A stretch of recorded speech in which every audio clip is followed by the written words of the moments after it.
El silencio dentro del Vaticano pesa más que cualquier secreto. Durante años, las voces que se atrevieron a cuestionar ciertas decisiones fueron apagadas con diplomacia o con miedo. Pero esta vez algo distinto está ocurriendo.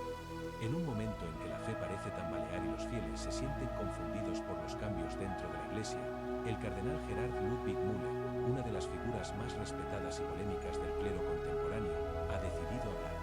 Y lo que está revelando está estremeciendo los cimientos mismos del catolicismo moderno.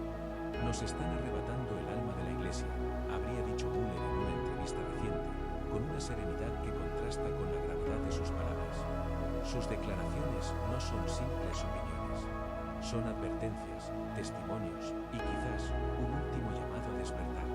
Si llegaste a este vídeo, no te vayas. Lo que estás a punto de escuchar podría cambiar tu manera de entender lo que ocurre dentro del Vaticano. Esta no es una teoría, es una historia real, documentada y contada desde adentro.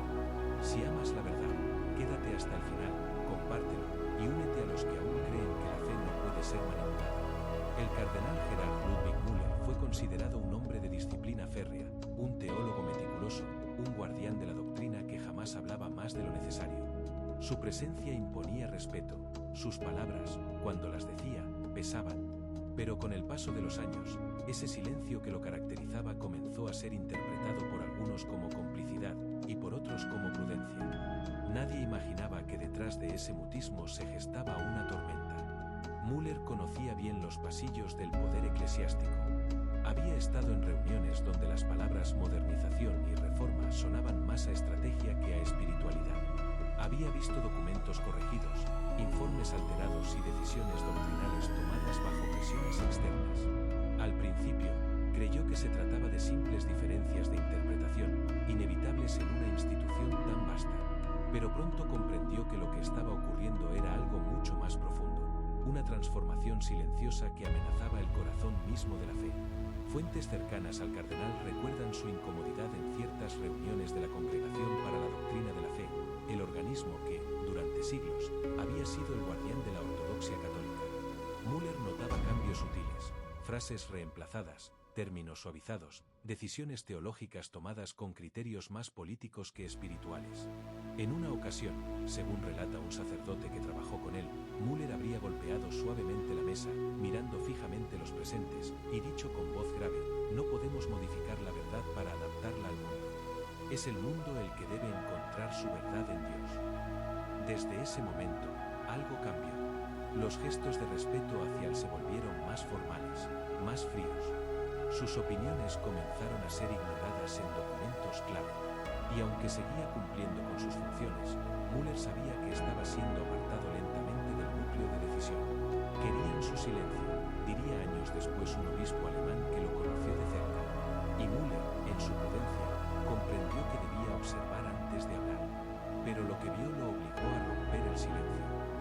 Durante ese periodo, la Iglesia atravesaba uno de sus momentos más delicados.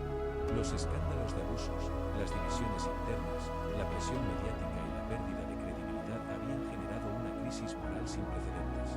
En medio de ese caos, algunas voces dentro del Vaticano comenzaron a promover una revolución pastoral que, en palabras de Müller, buscaba convertir a la Iglesia en un instrumento político antes que en un refugio espiritual. Él veía con preocupación cómo ciertos grupos, amparados en el discurso de la modernización, trataban de reescribir principios fundamentales del catolicismo. Temas como el pecado, la verdad y la redención empezaban a abordarse con una ligereza que lo perturbaba. Hay quienes quieren una iglesia sin cruz, habría dicho en privado, una iglesia que no incomode, que no corrija, que no llame a la conversión, sino que aplauda todo lo que el mundo exige. La tensión crecía en silencio. Müller, por respeto y fidelidad a la institución, evitó confrontaciones públicas. Pero dentro del Vaticano, todos sabían que su paciencia tenía un límite. Y ese límite comenzó a acercarse cuando presenció cómo algunos documentos teológicos eran alterados en nombre de la inclusión pastoral, un término que él consideraba necesario, pero peligroso cuando se usaba para justificar la ambigüedad doctrinal. Una noche, mientras caminaba por los jardines del Vaticano acompañado de un antiguo amigo jesuita, Müller le confesó su inquietud. He visto cosas que no puedo callar. Si seguimos así, la Iglesia se convertirá en un espejo del mundo, no en su luz. Su voz, según aquel testimonio, sonaba más cansada que airada. Era el tono de alguien que ama profundamente aquello que ve deteriorarse ante sus ojos. Las presiones no tardaron en llegar. Desde los círculos más cercanos al poder, comenzaron a sugerirle que se mantuviera prudente, que no confundiera a los fieles con discursos alarmistas. Algunos medios progresistas lo acusaron de querer dividir a la Iglesia, pero Müller permaneció en calma, observando cómo se movían las piezas, cómo las nuevas corrientes ganaban espacio y cómo los guardianes de la fe tradicional eran desplazados poco a poco. El cardenal sabía que cada palabra suya podía provocar un terremoto. Por eso guardó silencio, pero no un silencio vacío, sino un silencio que acumulaba fuerza, como el aire antes de una tormenta. Y cuando finalmente decidió hablar, no lo hizo para atacar, sino para advertir. Nos están arrebatando el alma de la Iglesia, declararía más adelante, mirando directamente a la cámara en una entrevista que daría la vuelta al mundo. Pero antes de ese momento, hubo años de observación, de dolor, de resistencia silenciosa. El capítulo de su ruptura con el silencio comenzaba a escribirse en las sombras del Vaticano, entre los ecos de oraciones antiguas y los susurros de quienes creían que la verdad debía ceder ante la conveniencia. Y Müller, solo, decidido, sabía que lo que estaba por hacer tendría consecuencias. Pero también sabía que, a veces, la fe no se defiende desde la comodidad, sino desde la cruz. El silencio de Müller finalmente se quebró, y con él, comenzó una batalla silenciosa dentro del Vaticano. No fue un escándalo público de inmediato. No hubo gritos ni portadas explosivas en los medios. Fue una guerra fría, librada en los pasillos, en los comités, en las reuniones privadas donde se decide el rumbo espiritual de millones de fieles. Todo comenzó con un documento interno, filtrado discretamente entre cardenales y teólogos, que buscaba redefinir ciertos principios morales de la Iglesia bajo la idea de una renovación pastoral inclusiva. En apariencia, se trataba de un texto conciliador, abierto al diálogo. Pero Müller, que conocía cada línea de la doctrina como quien conoce el latido de su propio corazón, vio algo alarmante. Algunos párrafos reemplazaban conceptos centrales, como la verdad objetiva o la ley natural, por formulaciones ambiguas. En palabras suyas, no era una reforma, era una manipulación del lenguaje para alterar el alma de la fe. Si te gusta este tipo de vídeos, recuerda dar tu apoyo al canal y suscríbete, para no perderte ninguno. El cardenal Müller había resistido la presión con la calma de quien conoce el peso de cada palabra, pero la marea seguía subiendo. Los cambios dentro del Vaticano avanzaban a una velocidad sin precedentes, y las nuevas directrices parecían más preocupadas por agradar al mundo que por preservar la verdad del Evangelio. Müller comprendió entonces que el silencio ya no era prudencia, era complicidad. Fue en una entrevista concedida a un medio europeo, en un ambiente sobrio, sin adornos, cuando su voz rompió definitivamente el cerco del silencio. El periodista le preguntó qué estaba ocurriendo realmente dentro de la Iglesia. Müller, con el rostro sereno pero la mirada firme, respondió: hay fuerzas que no buscan reformar la Iglesia para servir mejor a Cristo, sino transformarla en algo distinto, más complaciente, más dócil a los intereses del mundo. Están manipulando el corazón de la Iglesia desde adentro. Esa frase, grabada y difundida sin filtros, explotó como una bomba. En cuestión de horas, los titulares en toda Europa replicaban sus palabras. Algunos medios las tildaron de alarmistas, otros las llamaron proféticas. Pero lo cierto es que Müller había abierto una puerta que ya no podía cerrarse. Durante la entrevista, el cardenal fue aún más lejos.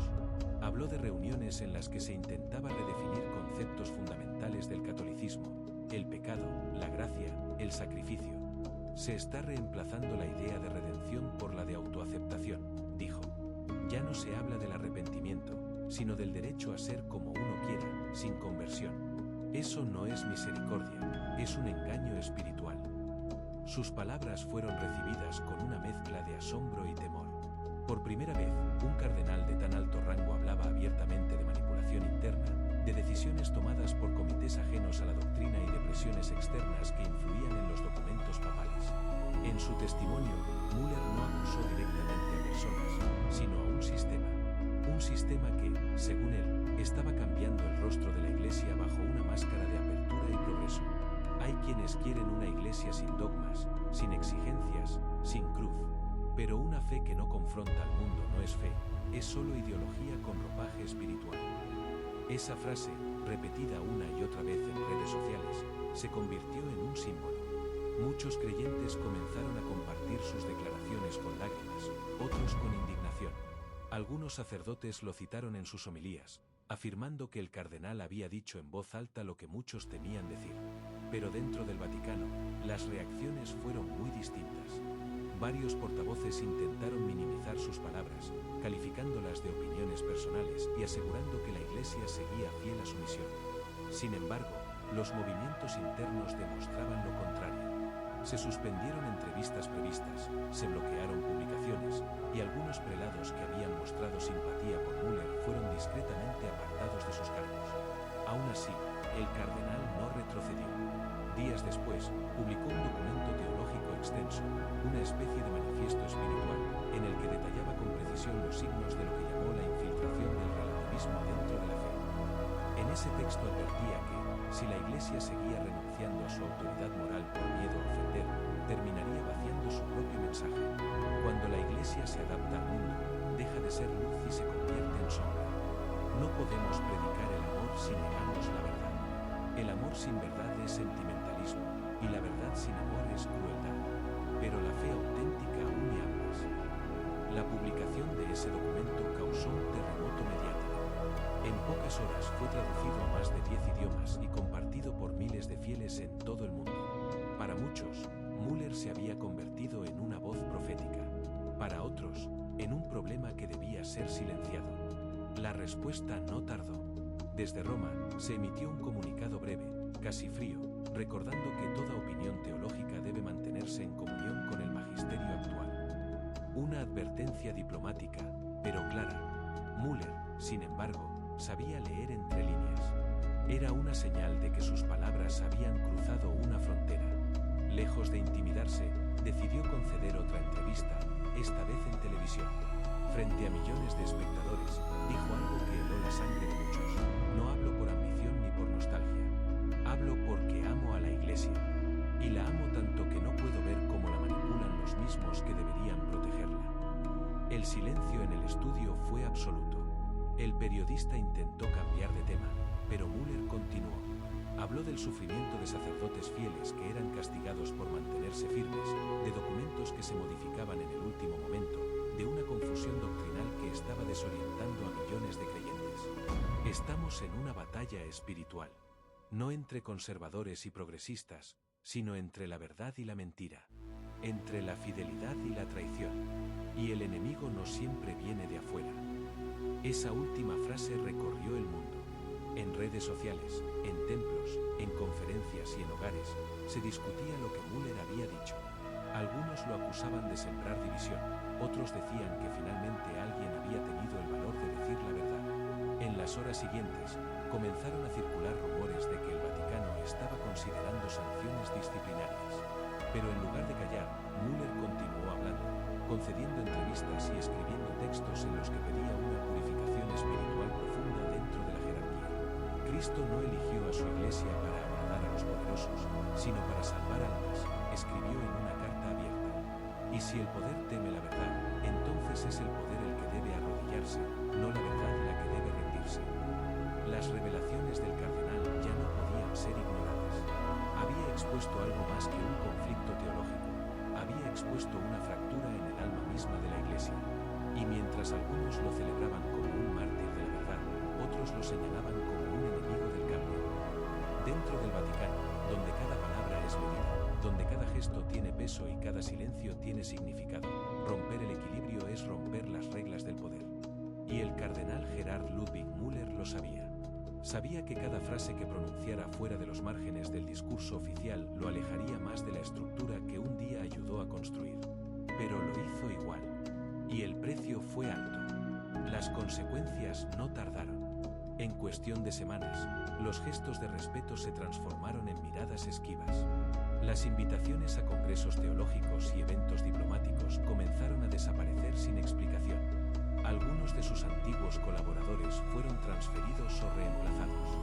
Y las puertas que antes se abrían con facilidad comenzaron a cerrarse con un frío silencio administrativo. Su oficina dentro del Vaticano, una estancia modesta con vista a los jardines donde solía recibir visitantes y estudiantes de teología, se fue vaciando poco a poco.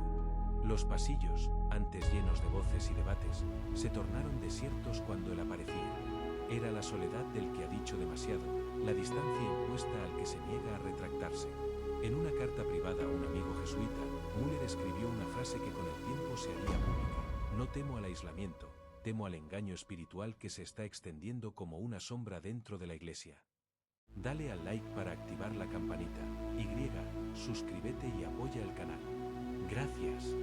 El cardenal Gerhard Ludwig Müller se preparaba para lo que muchos llamarían su despedida, aunque él nunca usó esa palabra. Su salud, desgastada por los años de presión y desgaste emocional, le había obligado a retirarse del trabajo público. Pero su mente y su espíritu seguían intactos. Los médicos le recomendaron reposo, silencio, distancia. Él eligió oración, escritura y verdad. En su pequeña celda de paredes austeras, rodeado de libros y de una simple cruz de madera, Müller terminó las últimas páginas de su manuscrito: La verdad no se negocia. No buscaba provocar un escándalo. Lo que quería era dejar una huella, una advertencia, una semilla. Sabía que, una vez ese texto saliera a la luz, nada volvería a ser igual. Y aún así, con serenidad, escribió las palabras finales. Si el mundo ya no quiere escuchar la verdad, que la verdad hable por sí misma, a través del testimonio de quienes no se rinden. La Iglesia pertenece a Cristo, no a los intereses de los hombres. Pocos días después, una editorial independiente, una de las pocas que se atrevieron a publicarlo, lanzó el libro sin previo aviso. En cuestión de horas, los ejemplares se agotaron. Los fragmentos comenzaron a circular por redes sociales, traducidos a múltiples idiomas. Las frases más duras, las más proféticas, resonaban en los teléfonos y en las parroquias. La Iglesia se salva cuando deja de temer al escándalo y empieza a temer al pecado. El Evangelio no necesita aprobación, necesita testigos. El impacto fue inmediato. Los fieles comenzaron a organizar vigilias, lecturas públicas, encuentros en los que se compartían sus palabras como si fueran un llamado urgente a recuperar la esencia de la fe. En pocos días, la verdad no se negocia se había convertido en un fenómeno global. No era un panfleto, era un grito del alma. Mientras tanto, en Roma, la reacción fue feroz. Se convocaron reuniones de emergencia. Algunos cardenales hablaron de una crisis de autoridad. Otros pedían silencio. Pero el pueblo ya había escuchado. Y cuando el pueblo escucha una verdad que siente suya, no hay decreto que la apague. Müller, lejos de toda atención mediática, seguía su vida en silencio. Cada mañana, caminaba lentamente hasta la pequeña capilla del monasterio. Encendía una vela, abría el breviario y rezaba. Detrás de esa rutina había algo más profundo, una preparación. Sabía que había iniciado algo que lo trascendía. No buscaba protagonismo, buscaba redención. Un día, uno de los monjes jóvenes le preguntó si no temía las represalias.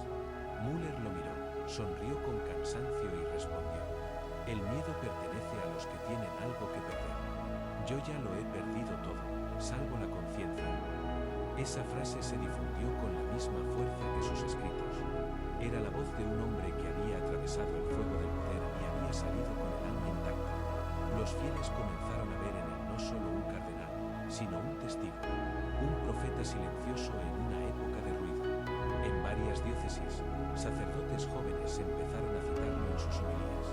Otros, con más prudencia, compartían extractos de su libro de forma anónima. Sin pretenderlo, Müller había encendido una chispa que empezaba a iluminar los rincones más oscuros del sistema. Y entonces ocurrió algo inesperado. Un medio internacional filtró un extracto de una carta interna del Vaticano, donde se reconocía, con inquietante sinceridad, que las declaraciones del cardenal Müller están generando una fractura profunda entre la jerarquía y la base fiel. La carta no estaba destinada al público, pero se filtró, y con ella, el debate se hizo imposible de detener. En las calles de Roma comenzaron a verse carteles con una frase: la verdad no se negocia. En plazas, en iglesias y en redes, miles de creyentes la repetían. No era una consigna política, era un recordatorio espiritual. El mensaje de Müller había cruzado la frontera del miedo. Mientras tanto, el cardenal, cada vez más débil físicamente, decidió grabar un último mensaje. Lo hizo en su celda, sin adornos, sin producción. Solo una cámara sencilla y una vela encendida.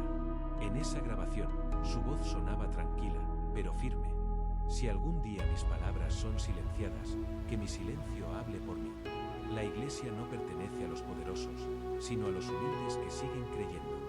A quienes no traicionan su fe aunque el mundo entero les dé la espalda. No teman. La verdad, aunque la entierren, siempre resucita. Ese vídeo fue subido anónimamente a internet. En menos de 24 horas, se volvió viral. Millones de reproducciones. Comentarios desde todos los rincones del planeta. Gente que lloraba, que rezaba, que se sentía comprendida. Era como si una herida colectiva hubiera encontrado por fin palabras. En los días siguientes, Müller guardó silencio absoluto. No volvió a conceder entrevistas ni declaraciones.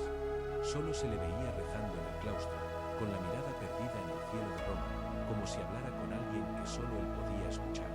El 14 de junio, a primera hora de la mañana, los monjes encontraron su habitación en calma. Sobre el escritorio, su breviario abierto en el Salmo 85. La misericordia y la verdad se encontraron. La justicia y la paz se besaron. A un lado, una nota breve, escrita a mano. No he sido perfecto, pero he sido fiel.